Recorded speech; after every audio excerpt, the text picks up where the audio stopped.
And the deadline's December 15th. Call now. You'll save even more. Here's the number. It's 844-45-BIBLE. That's 844-45-BIBLE. 844-45-BIBLE. Your home for Goodland High School athletics, the Denver Broncos, Tech Tiger basketball, and the Morning Blitz with Ross Volkmer and Connor Schuh. This is Goodland's Rocket 102.5, KKCI FM, Goodland, an NWKS radio station. Merry Christmas from the Farmers State Bank in Oakley. We invite you to stop into our lobby for coffee and cookies throughout the month of December as our small way of saying thank you to our loyal customers. We appreciate your business in 2025 and throughout our 118 years of community banking and look forward to serving you in the new year. Farmers State Bank of Oakley, member FDIC. With NWKS Radio News, I'm Connor Schuh. There are a lot of events coming up this week in the area for the holiday season. This Tuesday from 5 to 7 Central Standard Time, you can hit Play 315's Soup for Santa event at Colby High School before the school's choir concert. You can also make a free will donation there. All proceeds will go to Play 315. On Wednesday, Livewell, Northwest Kansas is distributing concrete goods from 10 to 12 Central Time at the Thomas County Office Complex Food Bank area for families in need. Items include shampoos, soaps, toothpaste, and more necessities. Right after that, on Wednesday, the Brown Bags and Bibles event in Colby is going on from noon to 1 Central Time at the First Presbyterian Church in Colby. Pastor Wade Moss will be there for an Advent lunch conversation. On Thursday, from 9 a.m. to 4 p.m. Central Time, Farmers and Merchants Bank is hosting a holiday open house as well. With NWKS Radio News, I'm Connor Schuh.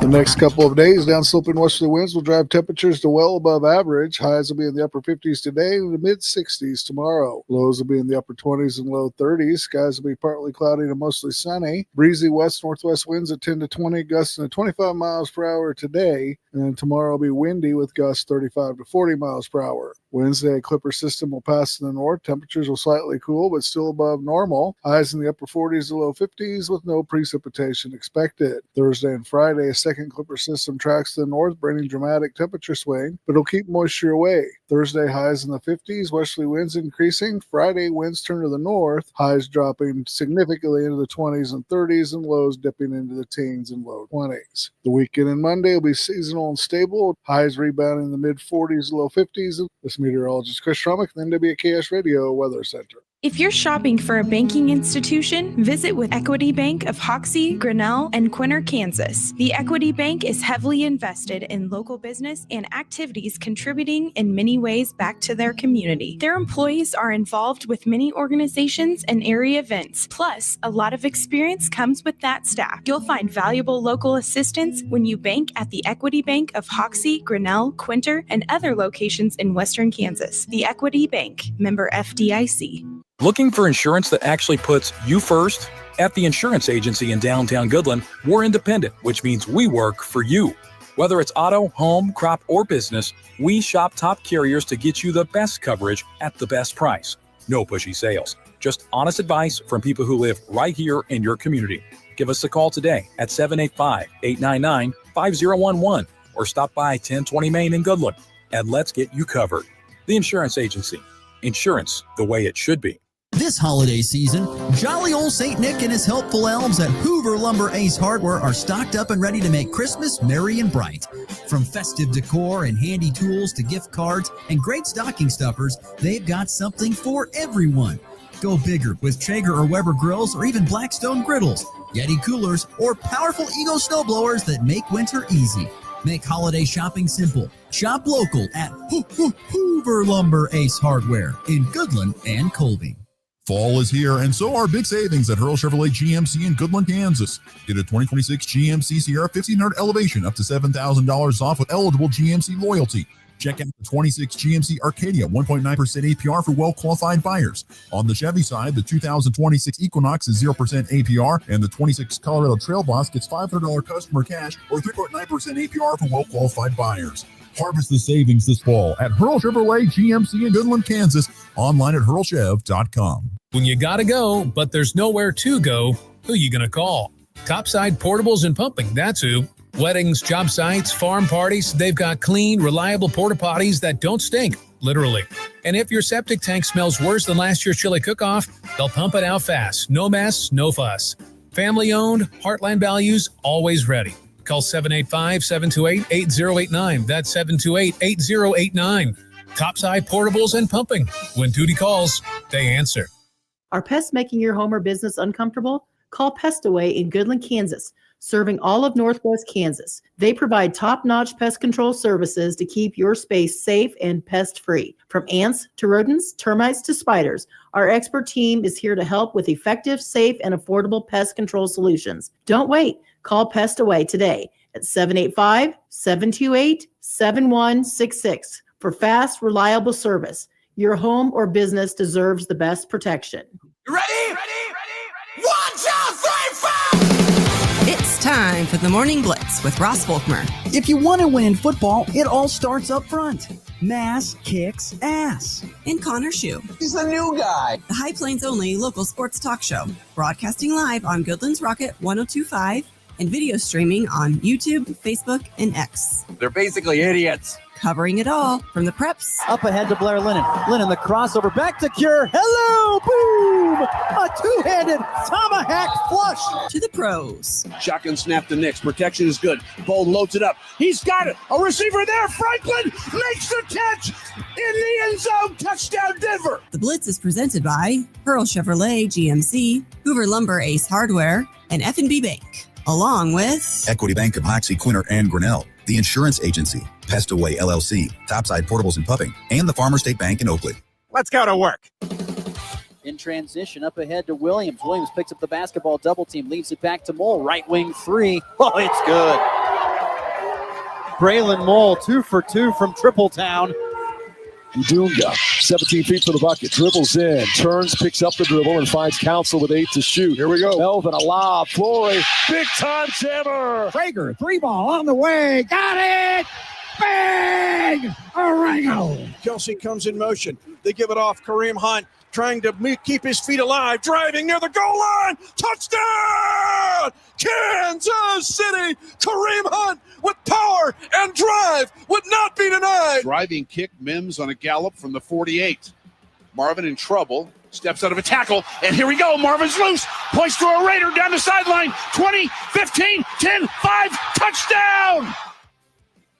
Good Monday morning, everybody. We are back on the Morning Blitz on Goodland's Rocket 102.5 and WKSradio.net, the Hurl Chevrolet GMC video stream on Facebook, X, and YouTube. Appreciate you tuning in on this December the 8th. Hope you had a great weekend. Crisp, cool, 33 degrees outside the KKCI studios here in Goodland, but going to be a warmer day today. Temperatures yesterday in kind of the mid-40s up to around the mid to low 50s today here on this Monday, December the 8th. Like I said, hope everyone is doing well here on this morning. I didn't slip on my way into work, so it's already a better day than it was yesterday. I can't tell you how, not want to say traumatizing. That's not the right word there, but definitely wasn't a good start to the day there. Connor Schuh, how are we feeling today? We're feeling good. Saw a lot of good basketball this weekend, which I'll talk about later. There's some other sports events that I could be feeling better about, but generally, we're good. Good. Are you going to grow the mustache out? I feel like you could almost get the wax going and maybe Raleigh fingers it a little bit, you know? I don't know if I'm going to get the Raleigh fingers on it. I think I'm going to keep it like here. It's already pretty bushy. You can't really tell on the camera, but I'm trying to, I don't know, get the goatee going. It's just this area is weird, you know? See, I just get rid of that. I just say heck with it. If it's going to be weird, we'll just get rid of it. It's not a big deal for me. That's what I do. But I know it's just on the camera. It's getting kind of bushy, you know. You should continue to just grow that out, and we'll just start to slowly, you know, maybe we'll just get a little of a twirl it a little bit. What is it? The shy gesture. What are the cat? What do they call that? Sylvester? No, it's not Sylvester. Cheshire.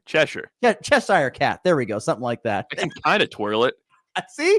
Yeah, you kind of can a little bit. I'm telling you, he's getting in the camera looking at it right now for those who aren't radio. We're on radio. We're not doing that. Just keep going. Keep going. Yeah, it'll be fine. Anyway, we got lots to get to on a Monday show, as we always do. We will talk with Nick Athen, talk some NFL football. The season is over for the Kansas City Chiefs. It's simple as that. It's done. Saw that last night on Sunday Night Football. The Broncos Don't beat the living daylights out of the Raiders, at least on the scoreboard, but they pick up another win, get to their 11th win, tying for the best record in the AFC and NFL pretty much. And overall, great weekend for our listener, Michael. He's already chiming in. F&B Bank text line at 785-899-2222. Go Broncos, Rock Chalk, and Muck Fazoo, as he would say. So it was a great weekend for him. So yeah, we got lots to get to on the program. We'll get to weekend winners and losers coming up here in a little bit. And yeah, anything we miss, we'll try to catch up in the leftovers here today. It was a bad weekend for your boy in picks. I do know that. It was a bad weekend for me in picks. I told that for a fact. And it was a tough weekend for Connor Schuh. I texted him, was it Saturday night after a missed field goal by one of his favorite teams, alma mater, and it's Indiana that's Big Ten champs, which is hard. I can't honestly believe saying it. I really can't. I was visiting with our Goodland Athletic Director, Marty Lehman, on Friday night after the basketball game. He goes, "Who you got in the Big Ten championship game?" I said, "Oh, I got Ohio State." I mean, they're the more talented team. And now on paper, they are the more talented team. But apparently Kurt Signetti's got some sort of magical powers that possess his team to win some. They learned they could spend money, and then it went crazy. Is that what it is? Is that really what it all is? Is that the tone around more of the where you're from? Because that's kind of your area. Is that the tone that Indiana is all of a sudden spending money and that's why they're good? To a degree, that's not the biggest thing. I mean, they've obviously brought in great players, and that's partially due to money, but it's like they have a good budget over there. I mean, obviously with basketball, they've got a lot of money coming in and they're a decent brand. So now I think they were able to transfer it to the football side a little more with Signetti pushing that, and it's definitely helped. I don't know whatever he's done. It's been amazing, though. You think about it, it's the greatest turnaround probably in college football. I mean, I think it probably even surpasses the great Bill Snyder and what he did at Kansas State. I mean, Indiana was horrible. K-State was horrific, too. I mean, don't get me wrong. I mean, there were some years where, they went a decade only winning maybe 2 or 3 conference games. I mean, it was bad. Indiana wasn't that bad. They were bad, but they weren't that bad. But the turnaround, I think, from K-State and Bill Snyder it took a little bit longer than what Signetti has done in a 2-year span. Pretty much he's lost 2 games in 2 years. Is that right? I think he lost 2 last year. He lost to Ohio State in the regular season, then to Notre Dame in the playoff. He hasn't lost any this year, so he's lost 2 games. Oh, yeah, that's right. He's unbeaten this year. I quickly forget they're undefeated because, whatever. Well, anyway, let's get into it. Weekend winners and losers here on a Monday morning. There are 2 kinds of people in this world. There's winners and there's losers. Which ones were which this past weekend? I want winners. Loser! You're a loser! It's the weekend's winners and losers on the Morning Blitz. Going to be a winner, be a winner. All right, let's go winners here. What do we got kicking things off on a Monday? I've got local basketball to start. Colby basketball as a whole. High school and college went undefeated this weekend. It was a great one. Girls, first off on Friday, beat Ulysses 40-27. And then the boys, it was a little bit closer, 49-47, but they pulled it out in the end, played some great defense on those last couple of possessions to win. And then Colby Trojan basketball, the woman won. Let's check the score because I remember the men's score was 75-70. The women's score was 55-48. Yep. So those 2 games convincing. The men's team, they were actually down for a little bit, but they really dialed it in and just kind of held on there in the second half after a 10-point halftime lead and looked really good against a pretty good team in the Jayhawk Conference, Cloud County. I think they're pretty solid this year from what I hear, but Colby was able to get it done, get their first conference win, at least for the boys, and Colby basketball just in a good spot after this weekend. What was that come from behind win on Friday night like for the Colby high school boys? It was pretty crazy. They were down by, I think it was as many as 13, if I remember correctly, in that second half, but they just started hitting shots and just got red hot in those last 5 or so minutes in the final quarter, and they just made it happen. I mean, it seemed like Ulysses just went ice cold, and Colby was able to hit shots. They were playing better defense because in the first half, if you saw that, I mean, they were getting good looks, but nothing was falling. It seemed like nothing was really working, and a lot of those guys, they haven't really played together yet. I mean, the only guy who was really playing varsity last year who's there is Jordan Jones. then other than him, I mean, a lot of those guys, probably taking some time to actually gel on a court in a regular season game for the first time. But you could see it all kind of come together there at the end, and that got the win. Yeah. How many points did Jordan Jones finish with last night? Or on Friday night, excuse me.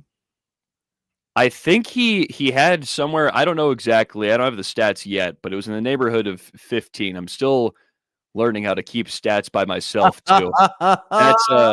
That was tough. I tried doing it for the first 5 minutes, and I could not keep up. I gotta find a better system. Yeah, keeping stats on your own, always something fun you got to try and figure out how to do when you first start out in this business, particularly at the lower levels. Yeah, it was. I'd say it was a great weekend for Colby. Congratulations, Colby Community College men, getting that first win. They had an 8-game losing streak heading into that win over Cloud County, and so to get that win, 75-70 was big. I think DJ Kaysen had like 20 points. He had 20, and then in that last game. Got to shout out Giannis. Giannis Asimakopoulos had 18, and I remember this vividly because I was doing PA, so I could hear everything from the coaches on either side because I'm like right in the middle of the scores table, and the coach Stanford kept asking Giannis to drive, and he was pulling from like 30 feet and hitting those threes. Like I remember there was one specifically. The guy was guarding him up in his face, and he pulled it. It was like 5 seconds left in the shot clock, and Stanford, it sounded like he's like, no, and boom, and he got him. And the whole crowd just erupted, and the bench was going crazy. And he's like, shrugs. It was hilarious. No, yes. It was one of those. I mean, he was hot.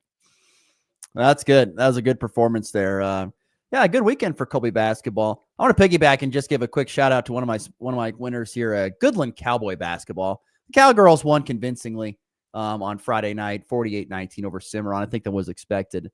Didn't really know what to expect for Goodland Cowboy basketball. It's a completely new era. You've got pretty much 1.5. No offense to Jackson Miller. We're going to give you half there because he missed half the season with some injury stuff last year and didn't play all of it. You got 1.5 returners from last year and a brand new basketball coach and a guy who'd never been a varsity basketball coach in his tenure. Been assistant at some spots in junior high, but never done varsity stuff. And the Goodland Cowboys went out there, albeit against Cimarron, and this is no offense against Cimarron, but they've been one of the lower level teams in the GWAC these last few years. I think they've won a combined, they've won one conference game the last 2 years combined. But nonetheless, didn't know what to expect, especially with the whole new roster pretty much. But the Goodland Cowboys went out there and just absolutely smashed Cimarron on Friday night. It was an impressive showing. It was a 77-43 win for Goodland. They got 25 points from Braylon Mole, which was a career high, but I was expecting him to kind of blow his old record out of the water because I figured he would have to be the leading scorer going forward. But it was a surprise of sophomore Connor Cullett, who went out there, and Connor, who had never played in a varsity basketball game in significant minutes. He had played a couple of times in some garbage minutes, never scored at a varsity game, nothing like that. Went out in his very first varsity basketball game and put up 25 points. Oh, wow. That was nuts. Couldn't believe it. Multiple guys set career highs because obviously they never played varsity basketball. So it was just an all-around unbelievable performance. Offensively, defensively, they led from the tip and they never looked back. It was a dominating performance from Goodland Cowboy basketball. Now, the competition is going to get much more tougher as the season progresses on. We'll see what that looks like. But for an opening game, that kind of dominance, better than the captain, Coach Dawson Raymer and his crew, that was a very, very impressive win on Friday night. I was very impressed with Goodland Cowboy basketball in there. 77 points, by the way, scored in the season opening win. That was just one shy of the season high from a year ago with that class of superstar seniors and things like that. So they're just 1 point behind. It was nuts. So, yeah, great performance from Goodland Cowboy basketball, a winner of the weekend. All right, weekend winners and losers. What's your next winner? We've got Georgia football. They embarrassed Alabama on Saturday in the SEC championship, 28-7. I mean, that really wasn't a game at really any point. I think Bama might have scored the first touchdown, but other than that, it was just all dogs. And I mean, they dominated. I still don't understand how they kept Bama in the playoff after that 3 losses, and they just got thrashed. But Georgia, they got the job done and looked really good. And there's some are saying they're probably the most dangerous team going into the playoff right now, and I think that's a fair assessment to make after the way the Big Ten championship went. So, Georgia, look out. I've got more thoughts on the college football playoff and stuff like that in losers. I'll save some thoughts for that. Shout out, though, to Georgia defense. So -3 rushing yards for Alabama. I don't care who you are. When you hold a Power 5 team to -3 rushing yards, that's unbelievable. That defensive line play is elite for Georgia. That was impressive what they did. Which, by the way, overall kind of championship weekend, It wasn't that great. There wasn't that many good games. It was really pretty blowout, a lot of blowouts, which is kind of sad. You'd like to have more competitive contests. ACC did have a good one, though. I mean, that was good. Went into overtime. That was incredible. I did pick that right. I did say Duke was going to win, and Duke did get it done. He did, and JMU made the playoff. Let's go. My gosh. So anyway, my final winner of the weekend, keeping it short because I want to save plenty of time for losers. I just got to give it to Nebraska athletics. I'm going to play the homer card here. Did you know Nebraska basketball, men and women, and volleyball, a combined 50-0, have not lost. Wow. 50-0. Volleyball goes on, takes care of business in the first round of the NCAA tournament. They take care of Long Island and K-State in straight sets. Basketball takes down Creighton in a whooping 71-50. You're right. I picked Creighton to win, but I feel good because Nebraska won. Exactly. Now has beaten the Blue Jays in back-to-back seasons for the first time since the mid-90s. By the way, that is the worst Creighton shooting team I've ever seen. It is the worst Creighton shooting. It was almost like reverse roles. Usually what I see out of Nebraska, jacking up threes and can't make them, that's what Creighton did yesterday. Couldn't make anything. Couldn't hit the bright side of a barn. There were shots going off the side of the backboard. I kid you not. It was unbelievable. And Nebraska took advantage of it, whooped them. Their best start, once again, 9-0. Could possibly, I don't hope they're not, but could possibly be ranked in the top 25 coming up this week, which would be ridiculous. There's an argument. Yeah, 9-0. But like I said, beating Creighton for the first time in back-to-back seasons since the mid-90s. Winner there, and the Nebraska women, of course, winning as well. Also, shout out real quickly, K-State women, upset of 13th ranked Ole Miss yesterday, who are now, K-State gets back to 500 at 5-5. So quick shout out to them as well, and some college basketball winners of the weekend. But yeah, Nebraska athletics, 50-0. Volleyball, men's and women's basketball. Wow, that's completely nuts. It's very good. And I've got a final winner. I'll also keep it short because I have a lot to say for my losers. As you would imagine, the Dolphins are 6-7 out of nowhere. Very, very quietly. They just beat up on the Jets 34-10, and they've won 4 straight, including a couple of divisional wins. They're sneaking up there. They're not, I don't know if they're going to get a playoff spot, but they have crawled back into the conversation after people were talking about Mike McDaniel getting so many fired. angry Dolphins fans like, why are we winning? We want McDaniel gone. Yeah, but he's rallying the troops, and they're playing well enough. I don't know if, like you said, I don't know how happy Dolphins fans are, but you know what? They're playing well, so got to give props. Real quickly, FB Bank text line. Brian chimes in wondering why Nebraska basketball isn't ranked. Undefeated, the longest winning streak in the country. It's more of a prove it thing, Brian. They just have to continue to. Sometimes when you've been so bad for so long, you have to prove it at a consistent level in order to get ranked. That's why I would say Nebraska hasn't been ranked. Let's see. Kyle, Big 12 proven itself better than all other basketball conferences this year. Has the Big 12 proven it's the better basketball conference this year? Big 10 gets smacked by SEC and Big 12 teams. Yeah, this weekend was a bad weekend for the Big 10 basketball. It was a bad weekend. Oh, what Iowa State did to Purdue in Mackey was unbelievable. That doesn't happen. That made me laugh. That was weird. That was an enjoyable check of the box score for me. I hate Purdue basketball. It was just a bad weekend for the Big 10, if you ask me. Big 12 had a good weekend. That's all I can say, Kyle, on that. I don't know if they're any better or not. I still feel like they're probably on the same level, but we'll see. Arizona's going to be the number 1 ranked team in the country. We know that. They took care of business against Auburn, and they're going to be the number 1 ranked team here in the country. Auburn stinks. Yeah, I don't know if they're that good. They're bad. That coaching decision, I feel like, is going to be questionable for them coming up. All right, on to losers. Lots to get to in losers. I have a feeling. Where are you starting with losers this weekend on weekend winners and losers? I will start regionally before I get to my local anger. And I will start with Kansas State basketball. Oh my God. Lost 4 straight. And beat by 11 by Seton Hall, but it felt like 20. And I don't know if you saw this, but there was someone got a clip of Shaheen Holloway, the head coach for Seton Hall, on the bench when they were up by 13 in the second half, pointing back at K-State and telling his players, these MFs are soft. You guys can bury them. And then they proceeded to win by 11. So if that tells you where K-State basketball is, at least for the men's side, that's not good when the other coach is calling you soft and he backs it up immediately and beats you by double digits. You got to figure something out. K-State is in a really bad spot. After a 5-0 start, they have lost 4 in a row, including that 78-67 loss on Saturday to Seton Hall. Kamari McGriff led them in scoring with 12 points and also 8 rebounds. But they shot just 37% from the field and made 15 of 35 free throws. These are not the recipes to winning basketball games. K-State, once again, I've said it before, I'll say it again. They got duped. It's not looking good. It's funny. They actually host Mississippi Valley State tonight. The Fighting Jerry Rices, if you want to call it that.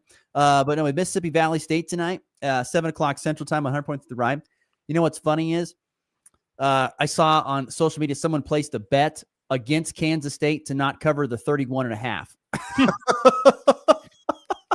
It could happen. I mean, Mississippi Valley State over the past few years has been one of the worst teams in net, though. So I don't know. It's hilarious because the guy put $1 million down against Kansas State. The funny is the max bid was $780. I saw it on social media. It was ridiculous. Nonetheless, yeah, K-State basketball, not a good weekend for them in any way, shape, or form. Once again, my losers. I'm going to start first and foremost with my losers being, and this is kind of an all-encompassing loser. It's just the college football bowl season is my biggest loser of the weekend. 7+ teams decided not to go to a bowl game this weekend that had an opportunity to do so. Whether they were 6-6 or had a losing record of 5-7, multiple 7+ decided that, no, we're not going to play in a bowl game. We'd rather just focus on the offseason. 3 of those, or a couple of those teams, include 2 in this state, Kansas State and KU. Kansas State was 6-6, had a chance to go to a bowl game. They said, no, thanks. KU 5-7, they had a chance to go to a bowl game because other teams passed that up. They said, no, thanks. We're good with just focus on the next team. In total, I believe 5 Big 12 teams turned down an opportunity to play. Jeez. Which, by the way, that is a nice hefty $500,000 in a fine for not going to a bowl game and representing your conference. In a day and era where the budget is so tight, why are you doing this to yourselves? This makes 0 sense to me. Absolutely 0 sense. And it makes me mad that teams are like, well, we're not going to go to a bowl game because, we're in a coaching change or we got cut out of the playoff. Go to the bowl game. This is how it hurts your program in so many ways by not having anybody really in the building doing anything where it's, you lose the ability to improve your roster over the course of this next month. All the practices, all the time in the weight room is about building for the next year. By not accepting and going to a bowl game, you don't have to do that. Guys can go home. They can work on their school. They don't have to do anything. It's over. Don't have to do anything like that. It's bogus. Now, yeah, some teams are going to keep lifting, whatever, so on and so forth. But, you're not getting the practice that you want. You have to go out there. If you want to be better for next year, take the practices that you get during this December time and get better. That's what you need to do. College football bowl season, unfortunately, is losing so much luster. It lost a lot previously because guys are opting out and stuff like that. Now you have complete teams opting out. And it's becoming really, really dumb. I hope they jack up the fines even more. Hope every conference says, if you want to skip a bowl game, $2 million, pay us. Because guess what? Teams are going to go then because they don't want to give up that kind of money that's going to go towards their athletic budget that needs to be going towards the players and everything else now. So college football bowl season, humongous lose of the weekend, particularly KU and K-State. Get off your bums and go to a bowl game. Get better. Don't sit around and pout or whatever or can't wait till next year. Go do something. I thought it was pretty pathetic showing by a lot of teams not going to a college football bowl season this year. All right, I've got 2 quick ones to hit before we hit this. I'll rant for a couple minutes here, but I do agree with you on the bowl game take. But the Buckeyes and the Browns are huge losers this week. The Ohio State, I'm less mad at because you beat Michigan and you're still the number 2 seed in the college football playoff. But this game was a repeat of the Michigan game last year against Indiana here. We tried to play into their strengths and win in the trenches when we do have a strength in the trenches, but we're much better when we play to the outside and try to hit all the very talented receivers that the Buckeyes possess. And they didn't do that consistently enough. Jeremiah Smith still had a good game, but also we suffered a missed kick from one Jaden Fielding who couldn't hit the broadside of a barn. He missed a 29-yard field goal to tie the game up. I don't know how you can do that. He did the same thing against Michigan last year, and Ohio State has a kicker from Ball State that transferred in that I don't think he missed a kick last year.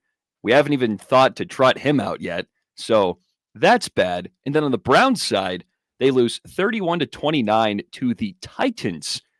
And the Browns, known for their defense, have one of the best defenses in all of the NFL, decide to lay an egg against the Titans. And Cam Ward didn't have a great day. I mean, granted, he got a lot of drops from his receivers and was getting pressured constantly, but they ran for about 200 yards. Tony Pollard had 160 on his own, and he's had an awful year. And then we totally spoiled Shedur's breakout game, too. He threw for 360 and 3 touchdowns. He ran for 1 as well. And if you watch that game, he did just about everything he could to try and win that game, scoring drive after scoring drive. But we put ourselves in a bad situation because we went for 2 when we could have made it a 7-point game early in the fourth quarter, missed it, and then you have to go for 2 again because we scored the next drive. And then instead of giving the ball to your quarterback, who has been red hot all day, we went to the Wildcat formation with Quinshon Judkins. So he decides to run to the right side on a designed pass and then proceeds to chuck it to the left side, pressured, incomplete. Browns lose. One of the most gut-wrenching losses I've seen in a long time. Brett, I hope you're watching this because I'm sure you feel the same way. That was brutal, especially because Shedur played incredible. Those first 2 starts, he was okay, but this was a breakout. He had a great game. Yeah, it was like I said, it was I don't have anything to back that up. Ohio State got just whooped in the trick. They got whooped. They should have won that game. They're a more talented team.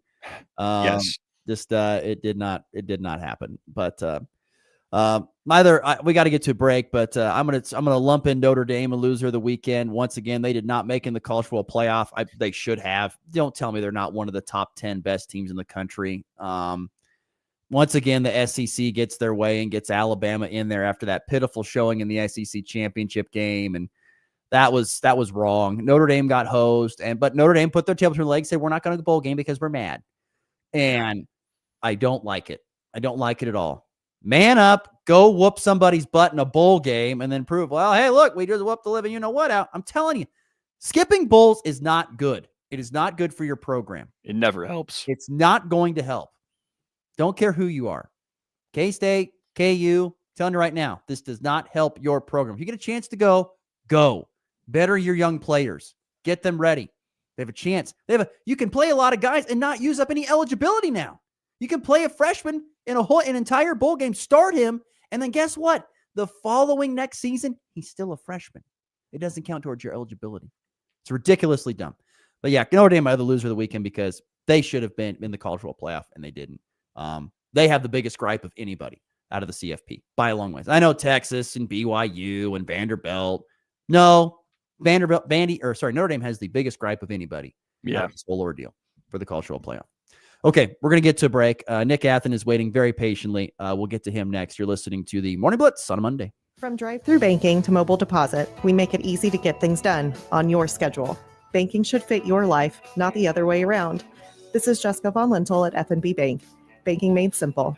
In a small town, your banker should know more than just your account number. They should know your name. At FNB Bank, we believe in real conversations, friendly faces, and decisions made right here at home.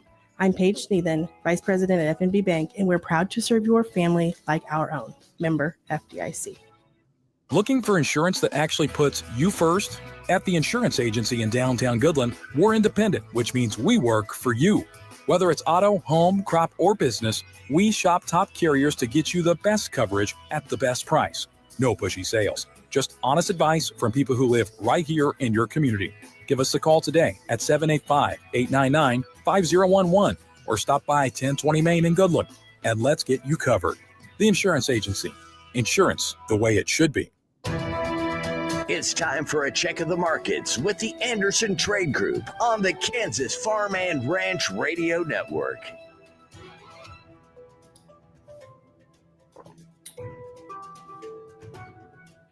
Good morning, Jared Law with the Andersons in Overland Park, Kansas with your morning market update. It's Monday, December 8th.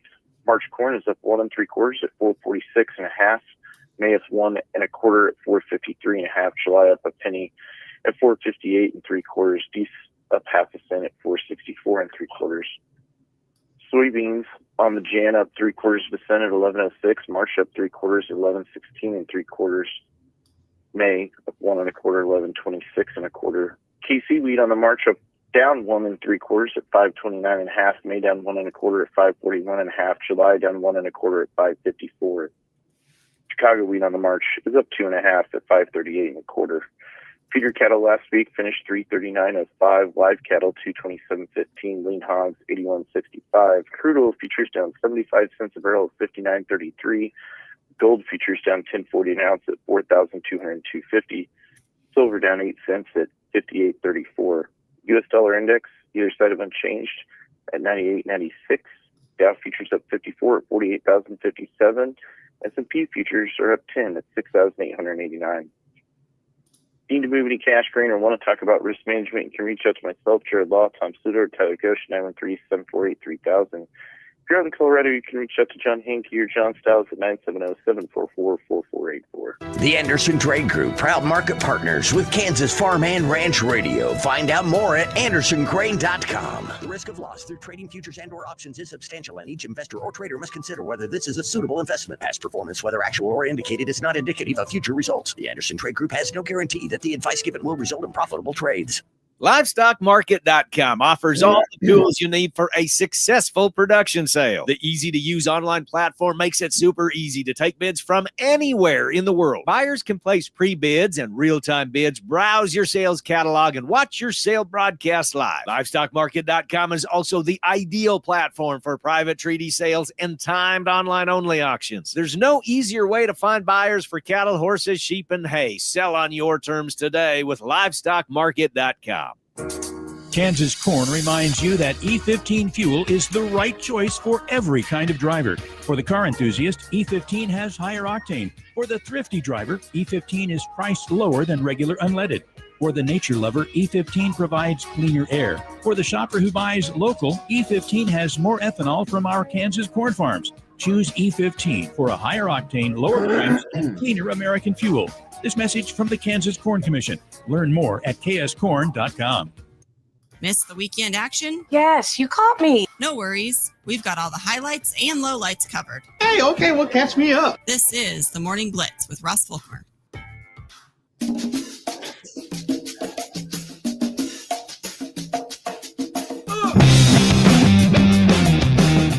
So many things going on here over the next couple of weeks with the holiday season. So make sure you go to nwksradio.net to the area events calendar and see a full rundown of everything that is going on this holiday season. Let's welcome into the show our good friend from Chiefs Blitz, Nick Athen, who joins us now. Good morning, Nick. How are we feeling today? Good morning, gentlemen. Hey, the baseball winter meetings start today. So yeah, are you shifted over to baseball? Have you already? Yes, I'm on to the 2026 NFL draft.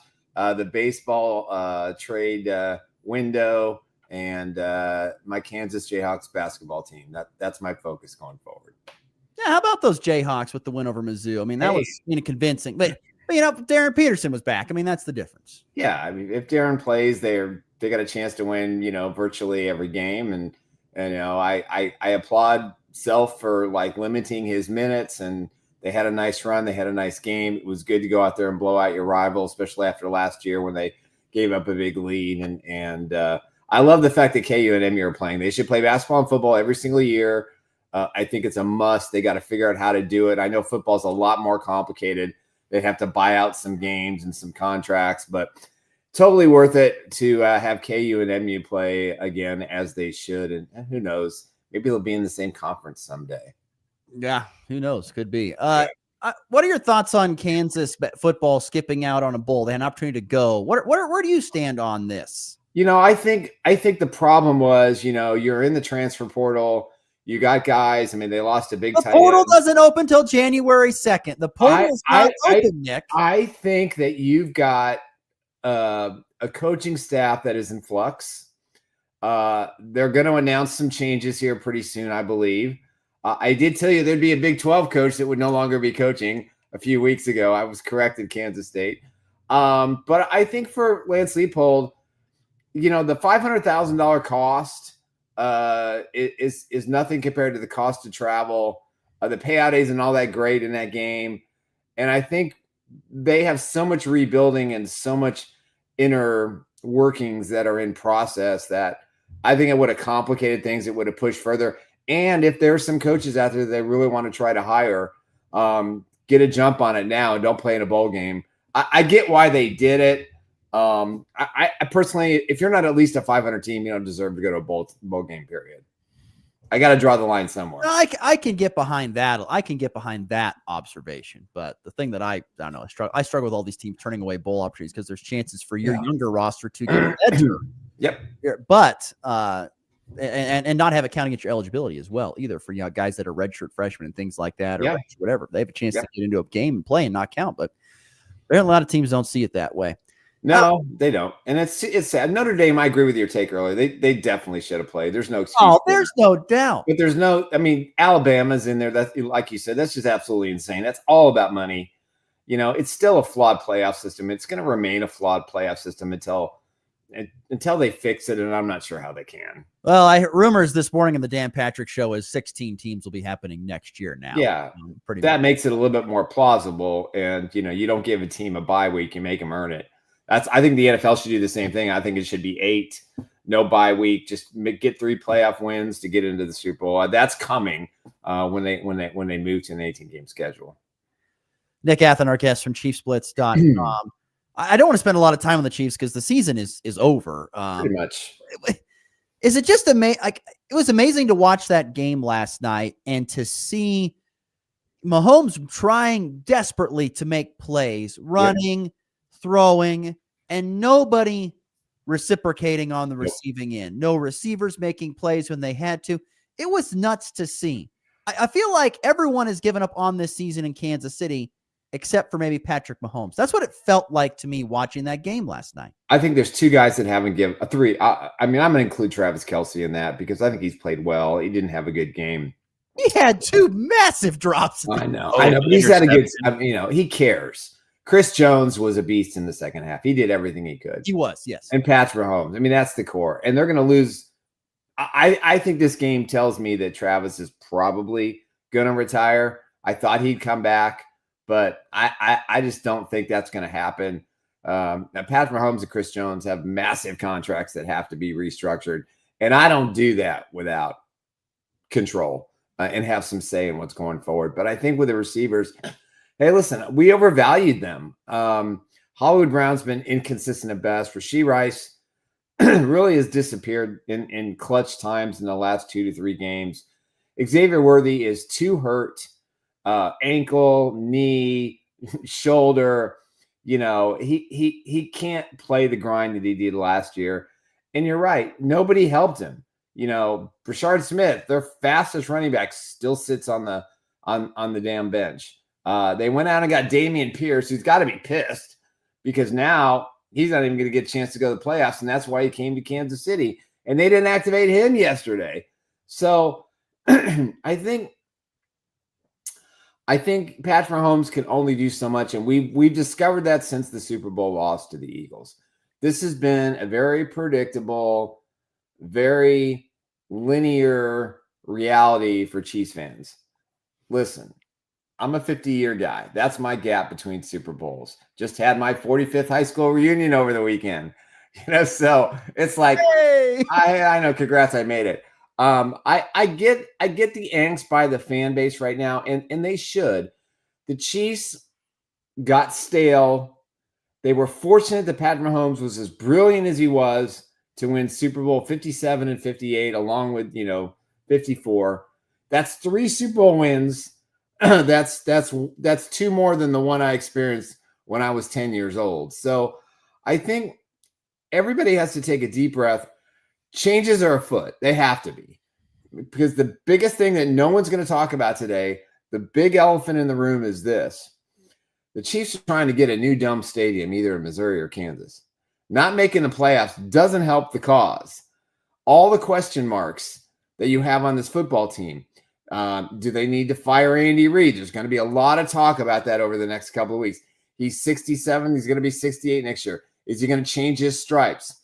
Is Patrick Mahomes going to become Tom Brady and say, you owe me $45 million next year, or $71 million, or whatever it is, unless this, and this happens, like Tom Brady used to do with Bill Belichick and with whomever the GM was at the time?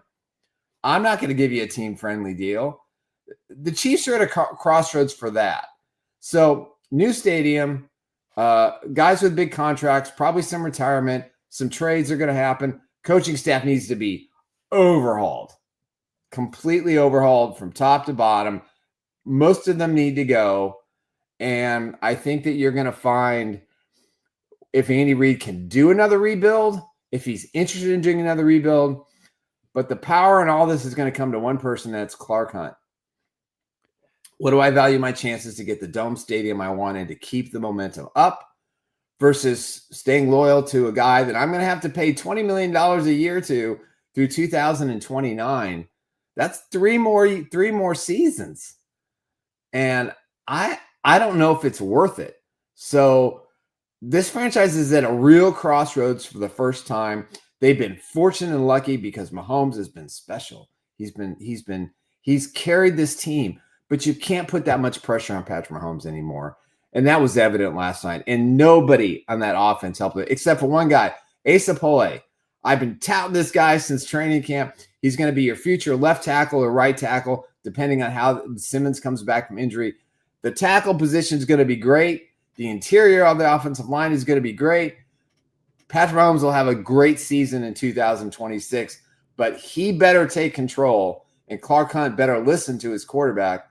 Those two, not Andy Reid, not Brett Veach, have to decide the course going forward. Nick, at this point, do you think the Chiefs have to just kind of let their young guys go, like the Brashard Smiths of the world, for this back half of the season? Yeah, the last 4 games, you play all the kids. You play Jalen Royals, you see what he has. You put Xavier Worthy on the bench and just let him rest. There's no right reason to rush Trey Smith back. I don't think Trey Smith should play the rest of the year. He's got a back issue. He's got a knee issue. I would play but Jalen Royals. I mean, Noel played really great last night, replacing McDuffie. McDuffie's gone. So probably the last you're going to see him in a Chiefs uniform. He's going to be traded. But you got to play all the kids and see what you got. There's nothing to play for. A 19% chance, and there's not anybody who fears the Chiefs if they're the 7th seed to go in and upset the 2 seed. It's just not going to happen.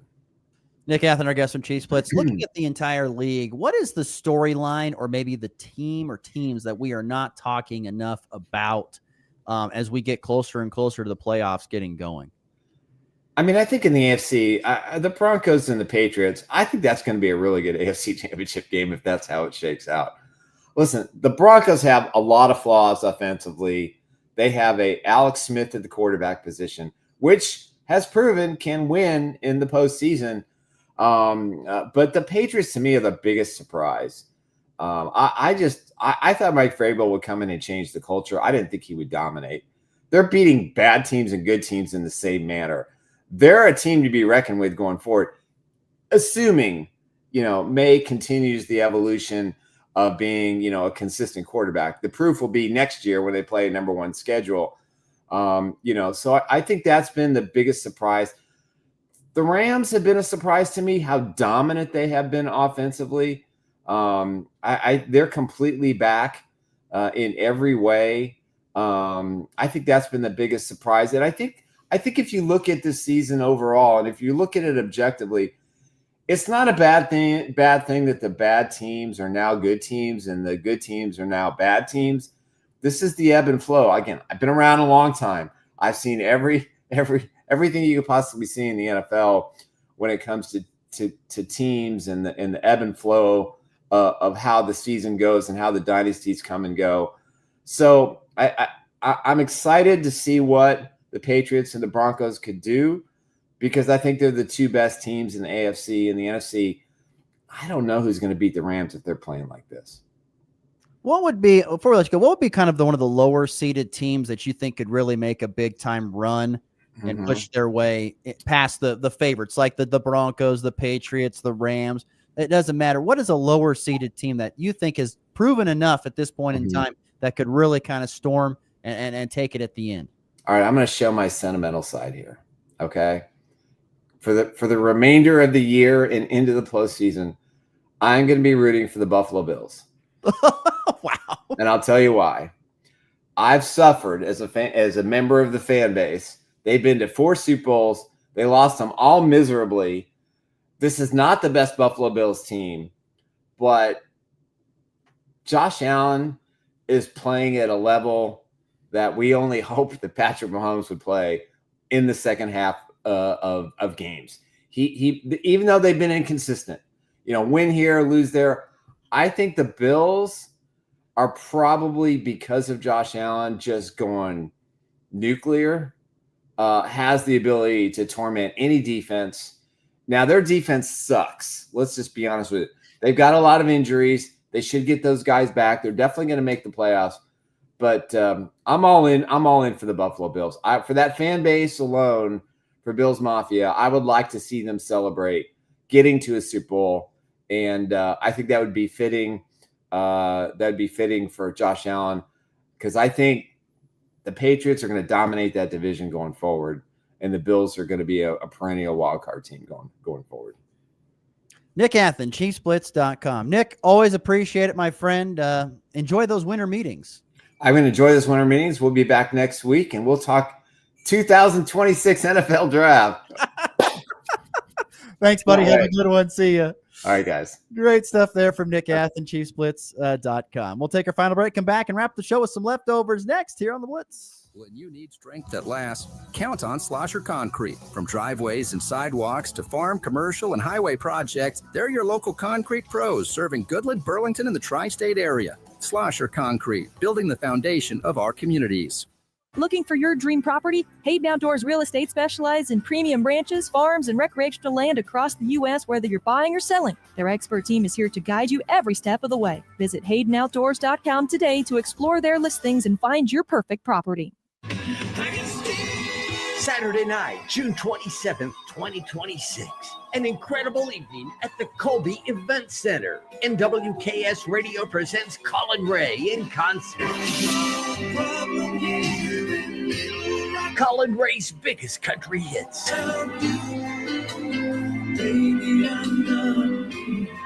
Tickets available now at nwksradio.net. I was loved by nwksradio.net. Get them now.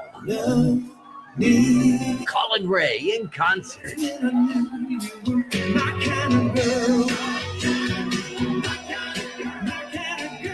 An evening with country music legend Colin Ray. Saturday night, June 27th, 2026 at the Colby Event Center.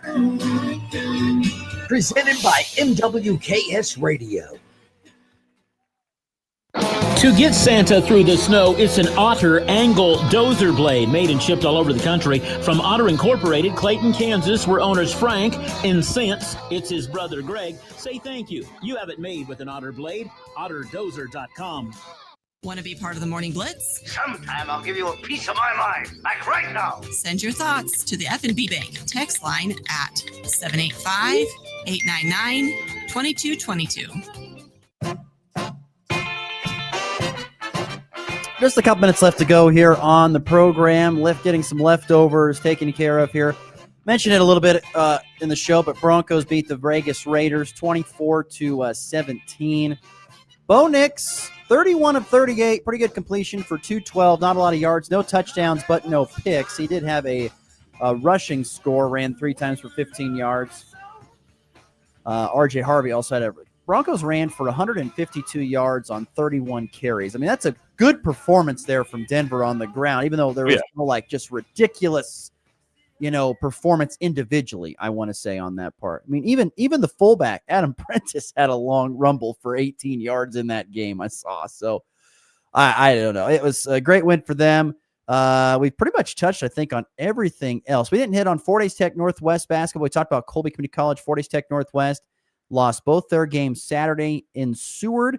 The men lost 72-61, women losing 69-43.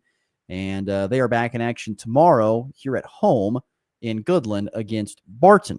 Barton will be coming to town. Also want to give a quick shout out to a couple wrestling programs. 4 area girls teams placed inside the top 10 at the Christmas City Wrestling Classic Friday in Waukene. Colby was one of them. They finished in second place to the Lady Eagles. Oakley came in third. Oakley boys, by the way, placed fourth in that same classic on Saturday. And then Goodland boys, a second place finish at the Gable Jenkins Invitational in Saney. 60 points behind the champs from Burlington, Colorado. They rolled on Saturday at Burlington. Rawlins County came in fourth. St. Francis came in sixth. Some wrestling results there from this past weekend, but very busy weekend. What else we got on the dock? What else on your mind as we wrap up the show? I guess we didn't talk about KU basketball too much, but we did hit on that a little bit. I mean, 20-point win over Mizzou. You like that? Darren Peterson's back. They're good. I mean, Darren Peterson is back first and foremost, and I don't think Mizzou is the same team. They're definitely not the same team they were a year ago when Missouri beat them. So Kansas has got, I think, probably a tougher game coming up next. I think they have NC State, I think, is next. I would say that's a tougher game than Missouri. Absolutely. Sit here right now. And like we've said before, and I know we'll continue to say this stuff. We'll continue to harp on this, but when Darren Peterson is in the lineup, as Nick said, that's a team that can beat probably anybody in the country, possibly, because I think he is the best player in the country.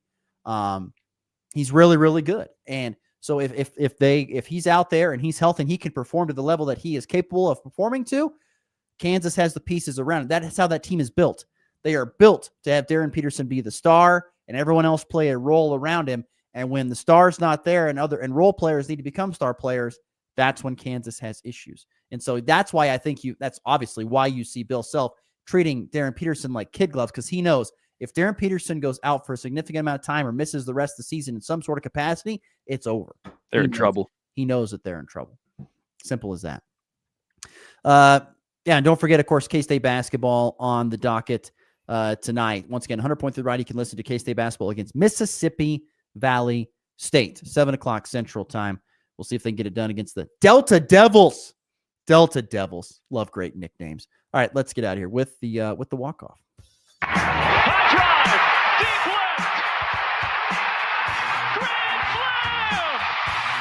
And back lifts his ball high and deep to right. How about a walk-off Brady?